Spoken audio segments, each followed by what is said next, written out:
स्वागत है आपका मेरे चैनल मूवी एक्सप्लेन स्टूडियो में। तो मूवी की शुरुआत में हम इंदु नाम की एक लड़की को देखते हैं जिसकी शादी की तैयारियां चल रही थी, पर वो काफी ज्यादा उदास थी। तब उसे उदास बैठा देख एक लेडी मजाक में कहती है कि ऐसे कौन से एग्जाम में फेल हो गई जैसे मौके पर भी उदास हो, जिस पर इंदु कहती है जिंदगी के एग्जाम में। तब वो अपनी कहानी बताना शुरू करती है और सीन पास्ट में जाता है, जहाँ हम गोवर्धन नाम के लड़के को देखते हैं जो की एक मिडिल क्लास फैमिली से आता है और उसी ने अपने घर की सारी जिम्मेदारियां संभाल रखी है। गोवर्धन के दो बड़े भाई भी है, जिसमें से एक बड़ा भाई हमेशा शराब के नशे में डूबा रहता है और दूसरा बिजनेस ट्राई करता रहता है, पर वो भी सफल नहीं हो पाता। इन दोनों भाइयों के बीवी बच्चे सब है और इन सब का खर्चा गोवर्धन को ही उठाना पड़ता है। साथ ही गोवर्धन के पापा इस दुनिया में नहीं है, पर उनकी माँ उन्हीं के साथ रहती है। अब गोवर्धन अपनी भाभी के साथ मिलकर नाश्ता बनवा रहा होता है, तभी वो देखता है कि उसकी बड़ी भाभी अपने बेटे को मार रही है क्योंकि वो स्कूल के नए शूज मांग रहा था। तब गोवर्धन उसे बचाता है और शाम को नए शूज लाने का वादा करता है। फिर गोवर्धन भाभी से पूछता है कि भैया कब आए, तो वो कहते कि भैया कब आते हैं और कब जाते हैं कोई टाइमिंग नहीं है, वो तो बस नशे में ही धुत रहते हैं। फिर गोवर्धन का दूसरा भाई उससे अपने नए बिजनेस के बारे में बताता है और उससे कुछ पैसे भी मांगता है, जिसके लिए गोवर्धन कहता है कि वह 2 दिन में दे देगा। इसके बाद गोवर्धन अपने ऑफिस के लिए निकलता है, लेकिन उससे पहले वो अपनी माँ को डांट लगाता है क्योंकि वो कभी भी वॉक पर नहीं जाती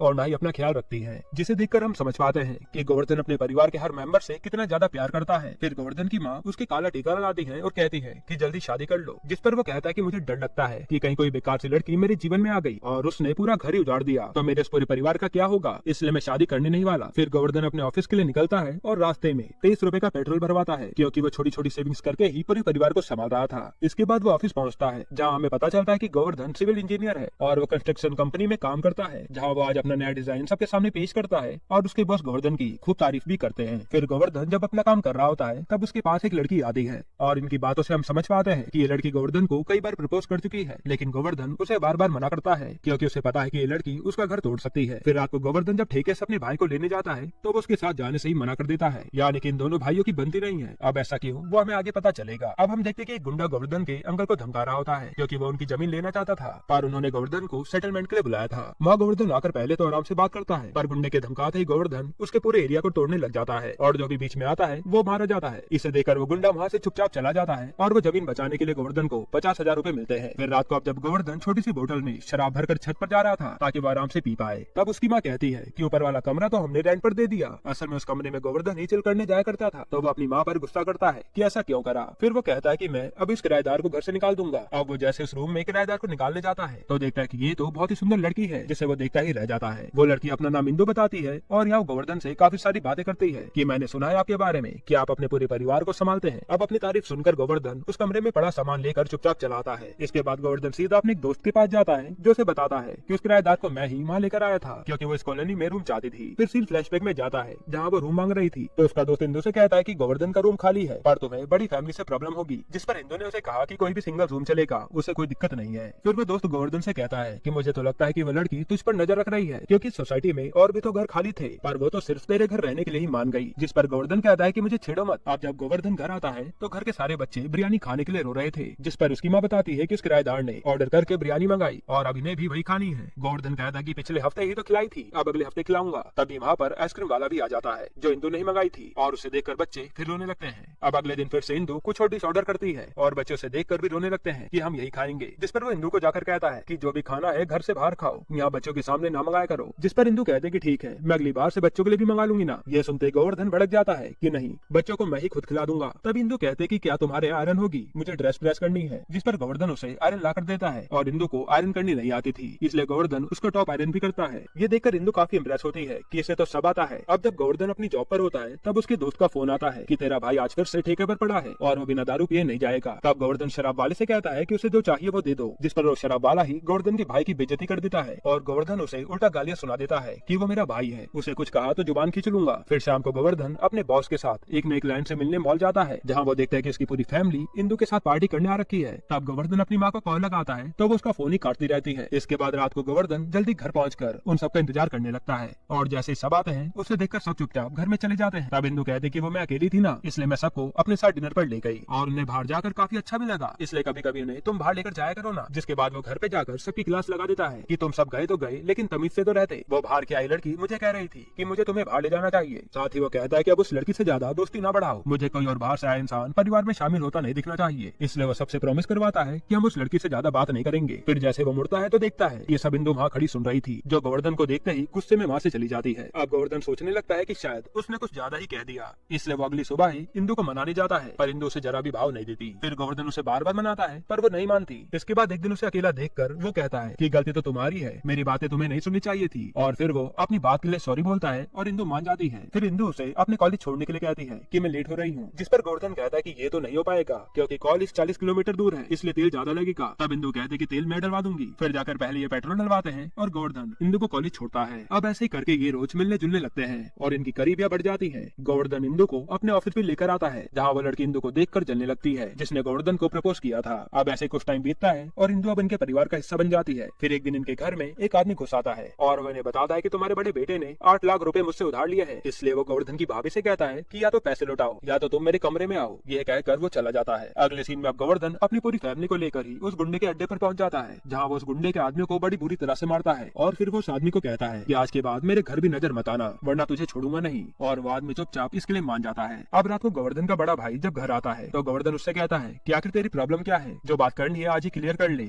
अपने आप को ऐसे बर्बाद मत कर। ये सुनते उसका बड़ा भाई उसके चाटा लगा देता है और ये देखकर सब लोगों के होश उड़ जाते हैं। इसके बाद इंदु गोवर्धन की माँ से पूछती है कि बड़े भैया गोवर्धन से इतना नाराज क्यों है। जिसके बाद कहानी फ्लैशबैक में जाती है, जहाँ गोवर्धन का बड़ा भाई अपना यूपीएससी का इंटरव्यू देकर आया था, पर वो कहता है कि इस बार इंटरव्यू अच्छा नहीं था, अगली बार में पक्का सिलेक्ट हो जाऊंगा। जिस पर गोवर्धन भड़क जाता है कि तुम 3 बार इंटरव्यू से लौट आए हो, ऐसा कब तक चलेगा। और उसके मुंह से गुस्से में काफी कुछ निकल जाता है कि अपनी जिम्मेदारी खुद उठाओ, मैं कब तक संभालूंगा। इसी के बाद से गोवर्धन का बड़ा भाई शराब की लत में पड़ गया। फिर गोवर्धन की माँ कहती है कि आज तक गोवर्धन इसी गिल्ट में है कि उसकी वजह से उसका बड़ा भाई शराबी बना है। ना तो वो उस दिन उसे कुछ कहता और न ही वो शराब उठाता, जो सुनकर इंदु भी उदास हो जाती है। फिर जब अगली सुबह इंदु देखती है तो बाहर गोवर्धन उदास बैठा था और उससे पूछती है कि बड़े भाई से थप्पड़ खाकर बुरा लगा क्या। जिस पर वो कहता है कि नहीं, बल्कि मैं तो खुश हूँ, कितने सालों बाद उन्होंने मेरी तरफ तो देखा। फिर वो बताता है कि भैया सिविल सर्विस के एग्जाम में 3 बार टॉप कर चुके हैं, पर इंटरव्यू किसी कारण से क्रैक नहीं करते। तब इंदु उसे 8 लाख रुपए देती है कि जाओ सबसे पहले उस आदमी के पैसे लौटाओ, कहीं वो फिर घर ना आ जाए। पर गोवर्धन इसे लेने से मना कर देता है कि मैं इतनी जल्दी पैसे लौटा नहीं पाऊंगा। जिस पर इंदु पैसे वही छोड़कर कहती है कि तुम्हारी जिम्मेदारी भी तो किसी को संभालनी होगी। और ये बात सुनकर गोवर्धन खुश हो जाता है। तब वो इंदु को खींचकर साइड लाता है और पूछता है कि क्या तुम मुझे संभाल पाओगी, मेरे ऊपर पूरे परिवार की जिम्मेदारी है। जिस पर इंदु कहते कि हाँ संभाल लूंगी और वो उसे किस करके चली जाती है। अब इसके बाद जब इंदु का कॉलेज तक घर आने का समय होता है, तब यहाँ गोवर्धन अपने दोस्त के साथ उसे प्रपोज करने की पूरी तैयारी कर लेता है। तब उसको एक आदमी आकर इंदु की बुक देता है कि उनकी बुक प्रिंट हो गई है। अब पहले तो गोवर्धन को ये बुक नॉर्मल लगती है, पर जैसे वो बुक पढ़ता है तो पता चलता है कि ये बुक तो गोवर्धन और उसके परिवार पर लिखी गई है। और ये देखकर गोवर्धन को काफी गुस्सा आता है। अब गोवर्धन सीधा इंदु के कॉलेज जाता है, जब उसकी टीचर की बातों से पता चलता है कि इंदु मिडिल क्लास फैमिली के ऊपर थीसिस लिख रही थी, इसलिए उसने गोवर्धन का घर रेंट पर लिया था। अब वहाँ पर गोवर्धन इंदु पर भड़क जाता है कि तुम ऐसा कैसे कर सकती हो, तुमने तो हमारी फैमिली के बारे में पूरी किताब ही छाप दी और कुछ ही दिन में आकर हमें जज भी कर लिया। फिर वो एक पेज पढ़ता है जिसमें लिखा हुआ था कि गोवर्धन एक पुरानी गाड़ी चलाता है और बहुत ही नॉर्मल जिंदगी जीता है। तब गौतम पूरी किताब ही फाड़कर वहाँ से चला जाता है। इसके बाद गोवर्धन गुस्से में ऑफिस आता है और वो कुछ सोचने लगता है। फिर वो सीधा एक बड़े बिजनेसमैन से जाकर मिलता है और उनकी बातों से हमें पता चलता है कि इन्होंने गोवर्धन को ग्रेजुएशन पूरा होते ही बड़ी जॉब ऑफर की थी, पर उसके लिए गोवर्धन को अपनी फैमिली से दूर जाना था, इसलिए अपने परिवार के साथ रहने के लिए गोवर्धन ने मना कर दिया और वही छोटी सी जॉब करने लगा। लेकिन अब अमीर बनने के लिए गोवर्धन उस बिजनेसमैन को कहता है कि सर आप मुझे कहीं भी भेज दीजिए, पर मुझे अच्छी जॉब चाहिए, जिसके लिए वो मान जाते हैं। फिर गोवर्धन कहता है कि सर एक छोटा सा काम और है। तब वो उनसे पूरे 6 महीने की सैलरी एडवांस में मांगता है और गोवर्धन की काबिलियत पर विश्वास करके वो उसके लिए भी मान जाते हैं। जिसके बाद गोवर्धन सबसे पहले अपने लिए एक नया आईफोन लेता है और सीधा इंदु को वीडियो कॉल करके बताता है कि ये है मेरा नया आईफोन। इसके बाद वो नई बाइक लेता है और उसे भी इंदु को कॉल करके दिखाता है। अब ऐसे करके वो उस एडवांस सैलरी से सारी वो चीजें खरीदता है जो इंदु ने बुक में लिखा था कि उस फैमिली के पास ये सब नहीं है, और इन सबको वो इंदु को वीडियो कॉल पर दिखाकर बताता रहता है कि अब मेरे पास सब कुछ है। फिर जब वो अपनी नई जॉब पर जाता है तो वो पूरा ऑफिस भी इंदु को चलाने के लिए वीडियो कॉल पर दिखाता है, और जैसे इंदु कुछ बोलने वाली होती है तो वो फोन काट देता है। फिर जैसे ही वो अपने बॉस के कैबिन में आता है तो वहाँ इंदु बैठी थी, जिसे देखकर वो चौंक जाता है। हालांकि वो कुछ ज्यादा रिएक्ट नहीं करता। फिर जब बॉस आते हैं तो वो बताते हैं कि यह इंदु मेरी बेटी और इस कंपनी की सीईओ भी यही है। तब जाकर गोवर्धन के पैरों के नीचे से जमीन खिसक जाती है। इसके बाद वो रात को अपने दोस्तों से कह रहा होता है कि मैं इंदु के साथ काम नहीं कर सकता, मुझे उन्हें पैसे चुकाने होंगे। तभी उस पर उसकी कंपनी से फोन आता है कि आपको यूएस जाना होगा नए प्रोजेक्ट के लिए, जिससे सुनकर गोवर्धन खुश हो जाता है कि चलो अब बार बार इंदु को देखना नहीं पड़ेगा। फिर अगले ही दिन गोवर्धन यूएस के लिए निकलता है। तब एयरपोर्ट पर इंदु भी आ जाती है और पता चलता है कि ये भी गोवर्धन के साथ जाएगी। अब गोवर्धन उस कंपनी के आदमी को फोन करके कहता है कि इंदु मेरे साथ क्यों जा रही है, जिस पर वो आदमी कहता है कि यही तो उस प्रोजेक्ट की हेड है और इस कंपनी की सीईओ है। तब गोवर्धन कहता है कि चाहे कुछ भी हो, मेरी इससे सीट अलग रखना, जिस पर वो आदमी कहता है कि वो तो अलग है ही, तुम इकोनॉमिक क्लास में जाओगे और उनका बिजनेस क्लास फिक्स है। ये सुनते ही गोवर्धन को बहुत गुस्सा आता है और वो कहने लगता है कि अगर मुझे बिजनेस क्लास में नहीं भेजोगे तो मैं जाऊंगा ही नहीं। तब वो आदमी हार कर उसका टिकट भी बिजनेस क्लास में करवा देता है। इसके बाद अब ये लोग यूएस पहुंच जाते हैं, जहाँ इंदु को तो लग्जरी कार में ले जाया जाता है और जैसे गोवर्धन उस कार में बैठने जाता है तब वहाँ समर्थ नाम का आदमी आकर कहता है कि वो कार मालिक के लिए है, नौकरों के लिए सिर्फ यही है, और वो उसे अपनी कार से एक मोटर में ले जाता है जो कि गोवर्धन को पसंद नहीं आता। फिर वो पूछता है कि इंदु कहाँ ठहरी है, तब पता चलता है कि वो तो एक बड़े मेंशन में है और फिर से गोवर्धन इंदु से पीछे ही रह गया। अब अगले दिन ये सब अपने नए ऑफिस जाते हैं जहाँ से अब इन्हें काम शुरू करना था। तो वहाँ जाते ही गोवर्धन नहाने चला जाता है और पूछने पर बताता है कि उस मोटर का बाथरूम बहुत गंदा था, इसलिए अब मैं यहीं पर नहाऊंगा। फिर अगले दिन ये लोग अपने ऑफिस वापस आते हैं तो वहाँ गोवर्धन सो रहा होता है और कहता है कि उस मोटर में मुझे नींद भी नहीं आती, जिससे देखकर इंदु को बहुत गुस्सा आता है पर वो कुछ कहती नहीं। अब ऐसे ही करके कुछ दिन बीत जाते हैं और ये लोग अपने अपने काम में बिजी हो जाते हैं। यहाँ गोवर्धन वो सब हासिल करने में लग जाता है जो इंदु को मिल रहा था। फिर हम देखते हैं कि गोवर्धन ने सारे फिरंगियों को भी अपने जैसा बना दिया है, जिस पर समर्थ इंदु से कहता है कि इसका कुछ तो करना पड़ेगा वरना ऑफिस कोई मच्छी बाजार बना देगा। इसके बाद हार कर इंदु गोवर्धन को अपने मेंशन में रहने की परमिशन दे देती है। कुछ दिन बाद इनकी कंपनी की बहुत बड़ी प्रेजेंटेशन होती है जहाँ पर गोवर्धन को इनके नए प्रोजेक्ट के बारे में लोगों को समझाना था। तब गोवर्धन स्टेज पर जाते ही अपनी बातों से सबका दिल जीत लेता है और गोवर्धन की खूब तारीफ होती है। फिर अगले दिन जब इंदु अपना काम कर रही थी तब उसके पास एक लड़का मिलने आता है जो उससे प्रोजेक्ट के बारे में पूछ रहा था। तब वो बातों बातों में इंदु की पूरी वीडियो रिकॉर्ड कर लेता है। इसके बाद जब वो वहाँ से जा रहा होता है तब उसके सामने गोवर्धन ही आता है जो कि उस लड़के को मारने लगता है और पूछने पर वो वीडियो दिखाता है कि ये तूने क्यों बनाया। तब यहाँ इंदु को लगता है कि क्या बात, ये तो मेरे लिए लड़ा। तब वहाँ पता चलता है कि गोवर्धन इंदु वाली वीडियो में आ गया था। तो वो कहता है कि इसी वजह से तुझे मारा है, मेरी वीडियो कहीं भी नहीं आनी चाहिए। फिर रात को जब सब काम कर रहे थे तब समर्थ इंदु से कहता है कि ये गोवर्धन कुछ तो अलग है, लड़ाई इसने आपके लिए ही करी पर बात को घुमा रहा है, जिस पर इंदु कहते कि ऐसा ही है। अब जब ये लोग अपने रूम पर होते हैं तो गोवर्धन पर सैलरी का मैसेज आता है और उसे पता चलता है कि उसकी तो केवल 30,000 रूपए ही सैलरी आई है, जिस पर गोवर्धन अपने सर को फोन करता है कि सर मेरी सैलरी 3 लाख थी तो 30,000 क्यों आई। तो वो आदमी कहता है कि तुम्हें ही तो बिजनेस क्लास से यूएस जाना था, इसलिए तुम्हारी सैलरी से ही तुम्हारा टिकट करवा दिया गया। अब ये जानकर गोवर्धन के होश उड़ जाते हैं क्योंकि उसे तो बच्चों की फीस भरने से लेकर बाइक वगैरह की ईएमआई देनी थी, इसलिए वो समर्थ से पैसे उधार मांगता है। पर समर्थ कहता है कि मेरे पास तो कुछ भी नहीं है, पर इंदु मैडम आपकी सैलरी का इंतजाम कर सकती हैं। लेकिन गोवर्धन इंदु से बात नहीं कर पाता।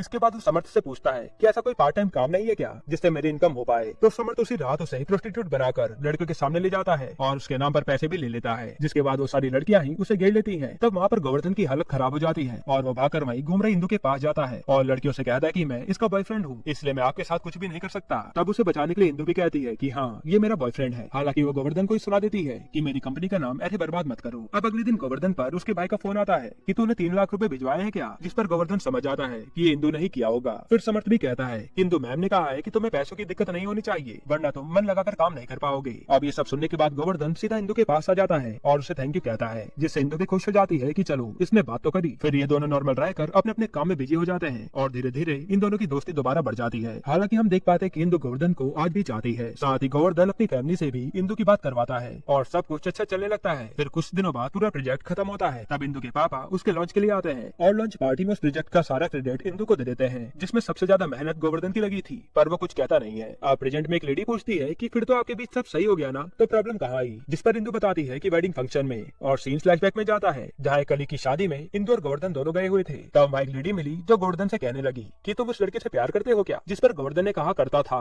पर एक बार धोखा देने वाली से मैं कभी प्यार नहीं कर पाऊंगा। और ये सब पीछे खड़ी इंदु सुन रही थी, जिसको अब तक यही लग रहा था कि गोवर्धन ने उसे माफ कर दिया है और अब उनकी लव स्टोरी शुरू हो जाएगी। इसी के बाद से इंदु ने गोवर्धन से दूरी बना ली। हालांकि गोवर्धन तो उसे दोस्तों की नजरों से देखते रहा। फिर एक दिन गोवर्धन इंदु से पूछ ही लेता है कि आखिर तुम आजकल मुझसे बात क्यों नहीं कर रही हो, जिस पर इंदु ने कहा कि तुम सिर्फ अपनी फैमिली के बारे में ही सोचते हो और जब मैं फैमिली बनने के लिए आई तो तुम मुझे भूल ही गए। फिर वो कहती है कि हमारी वो केस झूठी नहीं थी और अपने दिल की सारी बात कहकर वो चली जाती है। जहाँ ये लोग अपने अपने घर पहुंच जाते हैं और कहानी प्रेजेंट में आती है, जहाँ गोवर्धन सीधा अपनी कंपनी के मालिक के पास जाकर मिलता है और उससे धन्यवाद कहता है कि आपने मुझ पर भरोसा किया। फिर जब गोवर्धन वहाँ से जाने लगता है तो उसके बॉस कहते हैं कि मुझे तुम्हारे और इंदु के बारे में सब पता है कि उसने तुम पर किताब लिखी और तुम उससे नाराज हो गए। इसके बाद वो बताते हैं कि इंदु ने उस किताब में तुम्हारे बारे में काफी सारी अच्छी चीजें ही लिखी थी कि तुम एक मिडिल क्लास लड़के नहीं बल्कि एक सुपर ह्यूमन हो जो उस पूरे परिवार की जान है। साथ ही उसने लिखा था कि आज के जमाने में लोग जिम्मेदारियों से भागते हैं, लेकिन तुमने तो उन्हें संभाला है। 25 साल के होकर भी तुम अपने सपनों से ज्यादा परिवार के बारे में सोचते हो। एक लड़की को इससे ज्यादा और क्या ही चाहिए होगा। अब ये सब सुनकर गोवर्धन के होश उड़ जाते हैं कि मैंने तो इसी बुक के लिए उससे रिश्ता तोड़ा था। तब गोवर्धन इंदु को फोन मिलाता है लेकिन उसका फोन नहीं लगता, जिस पर उसके बॉस उसे पिछले दिनों में क्या क्या हुआ सब बताते हैं और सीन फ्लैशबैक में जाता है। असल में इंदु के पापा के पास एक बड़ा मंत्री आया जिसने कहा कि मेरा पोता मेरे बाद मेरी पार्टी का लीडर बनकर इस बार चुनाव में खड़ा होने वाला था, लेकिन उसने मुझसे कहा कि एक बार मैं यूएस घूमना चाहता हूँ क्योंकि चुनाव के बाद मैं बिजी हो जाऊंगा। वहाँ उसे तुम्हारी बेटी पसंद आ गई, लेकिन एक लड़के से लड़ाई के बाद उसका बहन भयानक एक्सीडेंट हो गया और वो अब चल फिर नहीं सकता। इसलिए वो नेता कहता है कि अब मैं तुम्हारी बेटी की शादी अपने अपाहिज पोते से करवाऊंगा ताकि वो उसका अच्छे से ख्याल रख सके, और अगर ऐसा नहीं हुआ तो मैं तेरे परिवार को ही उजाड़ दूंगा। जिसके डर से इंदु अब उसी के पोते से शादी कर रही है। ये सुनते गोवर्धन अपनी माँ को लेकर सीधा उस नेता के घर पहुंच जाता है जहाँ इंदु थी, और वहाँ वो अपनी किताब बंटवाने लगता है। उसके बाद वो इंदु को बुलाता है और उसे बुक लिखने के लिए थैंक यू बोलता है, पर इंदु तो अभी भी नाराज थी। उस समय वहाँ पर नेता अपने आदमी के साथ आता है और वहाँ आते ही वो लोग गोवर्धन को मारने लगते हैं। पहले तो गोवर्धन पिटता रहता है, पर जब इंदु उसका नाम लेती है तो वो भी फुल फॉर्म में आकर सबसे भिड़ जाता है और बहुत सारे लोगों को मारता है। पर नेता के गुंडे तो आते ही जा रहे थे, तब वो सीधा उस नेता पर वार करता है और उसे मारने की धमकी देने लगता है। हालांकि गोवर्धन कहता है कि तुम चाहते हो ना कि कोई तुम्हारे पोते का ख्याल रखे, तो मैं गारंटी लेता हूँ कि इंदु नहीं, मैं खुद तुम्हारे पोते का ख्याल रखूंगा, लेकिन इंदु से शादी मैं ही करूंगा। जिसके बाद वो नेता भी गोवर्धन की बातों से पिघल जाता है और फिर गोवर्धन और इंदु की धूमधाम से शादी होती है। यहीं पर ये मूवी खत्म होती है। दोस्तों, आपको ये मूवी कैसी लगी हमें कमेंट में जरूर बताइएगा।